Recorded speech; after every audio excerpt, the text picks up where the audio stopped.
All right, welcome back to the channel. In this video, we're going to be covering the four coaches in the four Power Four coaches in the state of Florida, not in the SEC, not in the Big 12, not in the ACC, not in the southeastern part of the U.S., in the state of Florida. And we're talking about Scott Frost for UCF, Mike Norvell, Billy Napier, and Mario Cristobal. So we're going to start off with Scott Frost in Central Florida, and we're going to be ranking them 1 through 4. Excuse me. Yeah, 1 through 4. So at number 4, I have Scott Frost. I think it was a pretty easy decision on why I had him fourth. This man was the UCF coach from 2016 to 2017. They went 6-7 in his first year, and then they had their undefeated season, 13-0 in 2017, before he became the head coach of the Nebraska Cornhuskers. That did not go over well. He was 16-31 as the head coach of the Cornhuskers, and he was fired early in 2022 season, and he has not been a head coach in college football until recently. UCF hired him after their previous coach, Gus Malzahn, retired to be the offense coordinator for the Florida State Seminoles under Mike Norvell, enabling them to hire back Scott Frost for Central Florida. And not only am I having Scott Frost fourth because he's been inactive as a head coach for a couple of years, but even going back to UCF where he had success, I don't think it's going to be as easy as maybe UCF fans are hoping for, because when he was the head coach and they were having success, they were competing in the group of 5. They were in the American Athletic Conference, I believe. And he is now headed back to UCF, but this time UCF is in the Big 12, so they're competing against BYU, Colorado, the 2 Arizona schools, all those schools in Texas, meaning Baylor, Texas Tech, TCU, competing against Oklahoma State, competing against, I believe, yes, Utah is in the Big 12 as well. So because of their elevating in competition, it could be more difficult for him to recruit at the level that he needs for success compared to the way that he was able to not necessarily need extreme recruiting in the group of 5 when he was the head coach of UCF the first time. And if you look at his tenure with the Nebraska Cornhuskers, the issues that you saw Florida State have last year when they went 2-10, a lot of those issues plagued Nebraska throughout his tenure. Alignment issues, penalty problems, not closing out close games when needed, just learning how to win, and not really having an identity as a football team. And that was Scott Frost's problem at Nebraska when Nebraska was in the Big 10. Now, granted, Nebraska was in the Big 10, and the Big 10 is a tougher conference than the Big 12, but I still think it's kind of wishful thinking for Central Florida fans, UCF fans, to think that he's gonna, recapture that same magic that he had the first time he was coaching. Now, maybe being that he has a second chance back at coaching again for UCF could maybe inspire some different success levels that he had there than the first time.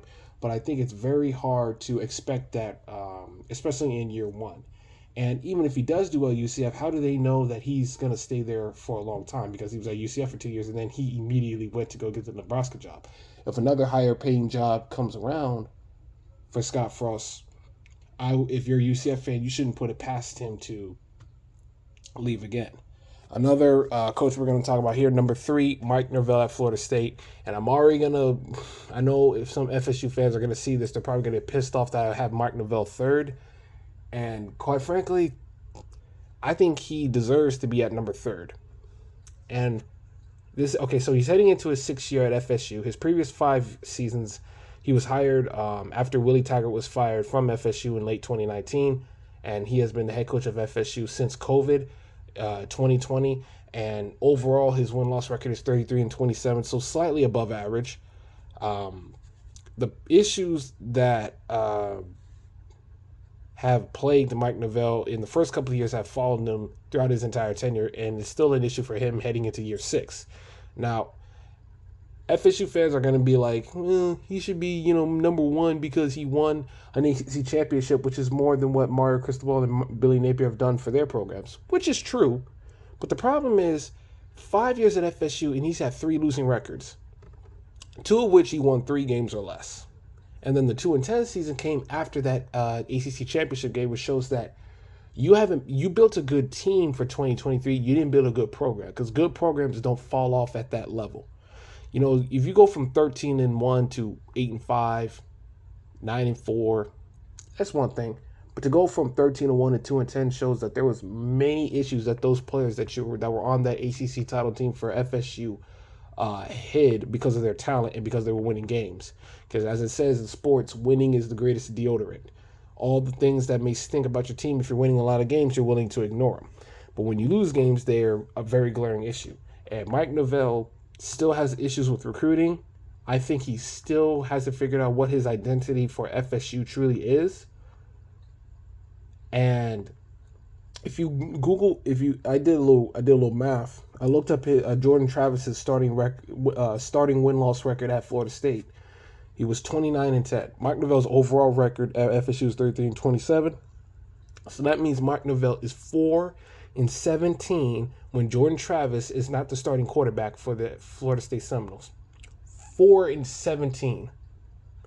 That is crazy. 4-17 as FSU's head coach when he doesn't have Jordan Travis under the center position. That's very crazy to have that level of drop off. And Mike Norvell I think has more pressure on him than about any other head coach in the nation to bounce back and have not a respectable season, but a very good season. Because if you're an FSU fan, you should be looking at it like 6 wins isn't going to cut it. 7 wins, maybe a little bit better, but it's still not worth it.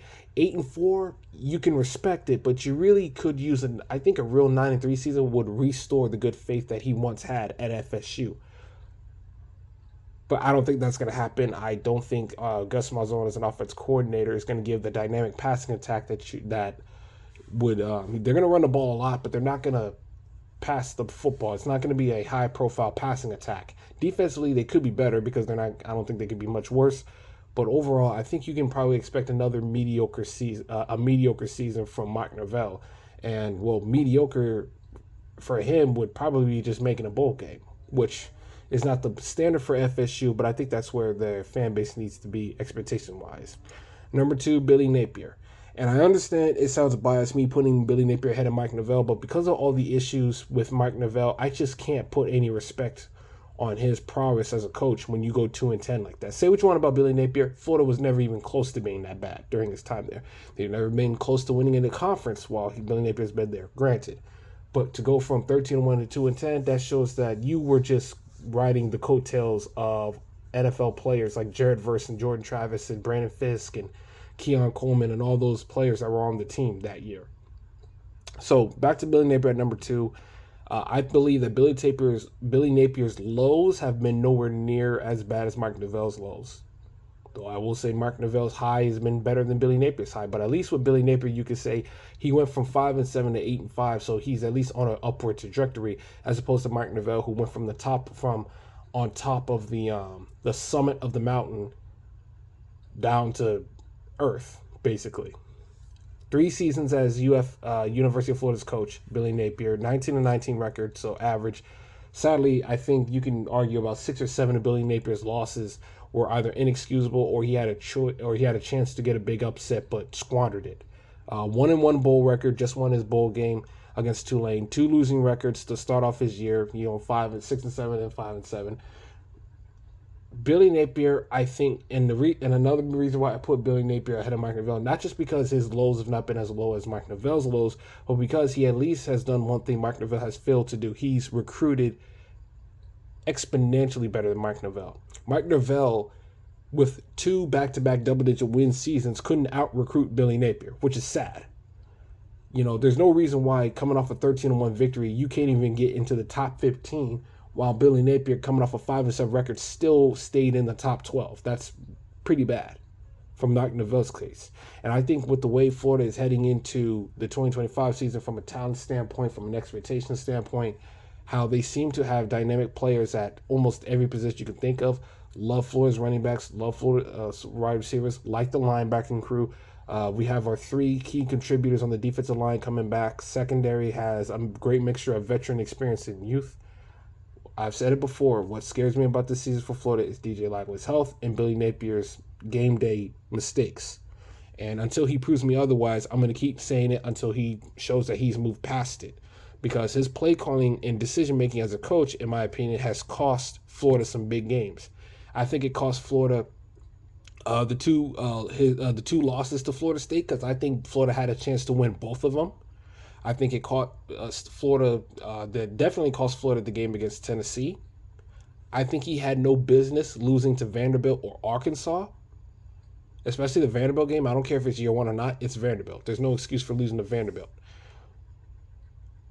And then you know you can also bring up a couple other games as well. You know, it took him 3 years to finally get a victory against Kentucky.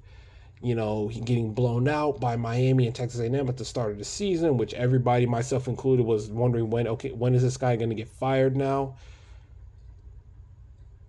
I'm not. I just.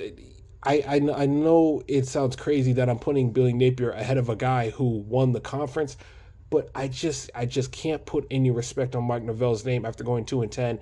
And Billy Napier's faults, he was never this bad. So I have to put Billy Napier above Mike Norvell. And like I said, he is coming off of an up, I said with quotation marks, up year from 5-7 to 8-5. Say what you want, but it's still an improvement. And at number one, I hate saying it, but I would have to put Mario Cristobal at the number one spot. While granted, he's had some coaching gaffes as well, along with the two other gentlemen that I mentioned before him, his win total has gone from 5 to 7 to 10. And he's 20, and you know, say what you want about Mario Cristobal. He also has an 0-2 bowl record because he lost his last two bowl games. He hasn't won a bowl game yet in Miami. His wins have elevated every single year. 10-3 was just a few plays away from being in the ACC championship game, and could have potentially made the playoffs this year. He was, I can make the argument he was closer to. No. He wasn't closer to making the playoffs over Mike Norvell, because Mike Norvell was literally finished fifth in the 4-team format. But I mean, Mario Cristobal was close to making the college football playoff in the 12-team format, and he had the offense to do it. He just didn't have the defense. Now, while Mario Cristobal does have a 10-3 season in his back pocket, if you look at his track record in Miami, he has some coaching gaffes as well. As I said before, getting blown out by Middle Tennessee, the game against Duke where his team turned the ball over 8 times, on the final game of the 2022 season, just getting blown out by Pittsburgh. Like Miami getting blown out, not even losing to Pittsburgh, but just getting blown out 42-16, I think it was. And then the following year, the stupid decision to run the ball instead of kneeling against Georgia Tech, and stupid penalties that cost him the game against Louisville, who was number 10 in the nation that time. That would have been Mario Cristobal's biggest victory at Miami, being a top 10 Louisville team who would go on to lose to Florida State in the following ACC championship game. But that still would have been a massive feather in the cap for Mario. That would have been his biggest win of his career. But then you follow it up with losing to Rutgers in the Pinstripe Bowl. You look at the 10-3 season. Yeah, you blew out Florida. You blew out your top two rivals in the state, Florida State and Florida. You get to 10 wins. You have a Heisman finalist in Cam Ward. You had a great offense, but if it wasn't for Cam Ward and that offense, you probably should have been a 7-5 team. Because your defense sucked against Louisville, sucked against Virginia Tech, sucked against California, sucked against Duke. Obviously, cost you the games against Georgia Tech and Syracuse. Cost you the game against Iowa State in the Pop-Tart Bowl. So Mario Cristobal is betting on Carson Beck for a big 2025 for the Hurricanes to help Miami hopefully ascend further than what they did last year. And while the offense likely won't be as explosive as it was again, because that was almost a generational offense, the defense should probably be better with the changes they made to that staff. However, I will say this is Mario Cristobal's third different defensive staff in his 4 years at Miami. because he got rid of his defensive coordinator after the first year, and then he made another chance at defensive coordinator again after last year. So this is his third defensive coordinator at the in 4 years at Miami. If he can't get that together, and the offense is not as what it was last year because they lost a lot of production at both receiver and quarterback and running back with Damian Martinez, Miami probably won't win 10 games again this year. So that's my ranking of the Power 4 coaches in the state of Florida. Scott Frost, number 4, because he got fired from Nebraska for being terrible, and he's headed back to UCF, but UCF is in a tougher conference than they were in the last time he coached there. Mark Novell, 3rd, ACC title or not, 2-10 is 2-10. And not only were you 2-10, man, but you had that 3-6 season when you first got there. You've lost to 2 non-Power 4 schools at your time at Florida State. You know, I would argue Mark Neville's lows have been lower than how high his highs have been. Billy Napier, I'm putting him at number 2 only because of how his recruiting has Florida in a potentially good situation this upcoming year, and because he actually does have some very nice marquee wins at Florida. But again, that was mainly about projection, more than results. So Billy Napier's at number 2. And then Mario Cristobal at number 1, not because I think he's that great of a coach. I think he's an elite recruiter. He's a good coach, but he's not a great coach because he's constantly had losses that have kept his teams out of playoff races at Oregon and at Miami. But he's coming off a 10-3 year, and he's the only coach on this list where his wins have elevated every single year. All of these other coaches have gone from bad to good to bad to good to bad. Or in Mike Novell's case, bad to good to really good, then to really bad, and then Billy Napier, bad, worse, and then better. So that's the only reason why I have Mario Cristobal ranked number 1 ahead of these 4 coaches in the Sunshine State. But who knows? Maybe we can revisit this next year, and maybe the rankings will change. So that's the video. Thanks for listening.